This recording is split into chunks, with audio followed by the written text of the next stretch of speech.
സൂര്യൻ അസ്തമിക്കുകയും വിളക്കുകൾ അണയുകയും ചെയ്തപ്പോൾ ബേക്കറി നിശബ്ദമായി. പക്ഷേ അകത്ത് എന്തോ ഒരു പ്രത്യേകത സംഭവിച്ചു. ബ്രെഡ് കഷ്ണങ്ങൾ മൃദുവായ ഒരു നെടുവീർപ്പ് പുറപ്പെടുവിച്ചു. ഞങ്ങൾക്ക് തിരക്കുള്ള ദിവസമായിരുന്നു, ഒരു വലിയ റൊട്ടി പറഞ്ഞു. ഞങ്ങൾ പലരെയും ഭക്ഷണം കഴിക്കാൻ സഹായിച്ചു. കപ്കേക്കുകൾ നീട്ടി പുഞ്ചിരിച്ചു. കുട്ടികൾ ഞങ്ങളെ കണ്ടതിൽ സന്തോഷിച്ചു, ഒരു ചുവന്ന ചെറിയുമായി ഒരാൾ പറഞ്ഞു. ഡോണറ്റ്സ് പുഞ്ചിരിച്ചു. ഞങ്ങൾ ട്രേയിൽ ചുറ്റിത്തിരിഞ്ഞു. ഇപ്പോൾ അടുപ്പ് ഓഫ് ചെയ്തു. പ്ലേറ്റുകൾ വൃത്തിയായിരുന്നു. ഉറങ്ങാൻ സമയമായി. കുക്കികൾ അവരുടെ പെട്ടിയിൽ അരികിലായി കിടന്നു. മധുരമുള്ള ബന്നുകൾ നാക്കിനുകൾ കൊണ്ട് മൂടി. പാത്രങ്ങൾ ഒരുമിച്ച് നന്നായി നിശ്ചലമായി ഇരുന്നു. പക്ഷേ ഒരു ചെറിയ ബിസ്ക്കറ്റ് ഇപ്പോഴും ഉണർന്നിരുന്നു.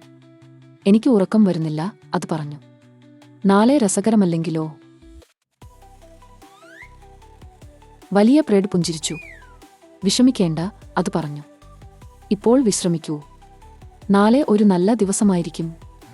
ബിസ്ക്കറ്റ് കന്നുകൾ അടച്ചു. ബേക്കറി വളരെ നിശബ്ദമായി.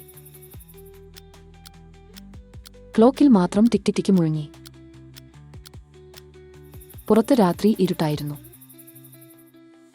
അകത്ത് എല്ലാ ലഘുഭക്ഷണങ്ങളും ഗാഠനിദ്രയിലായിരുന്നു. ചൂടുള്ള സ്ഥലങ്ങൾ, ദയുള്ള ആളുകൾ, സന്തോഷകരമായ സമയങ്ങൾ എന്നിവ സ്വപ്നം കണ്ടു. എല്ലാം ശാന്തമായിരുന്നു.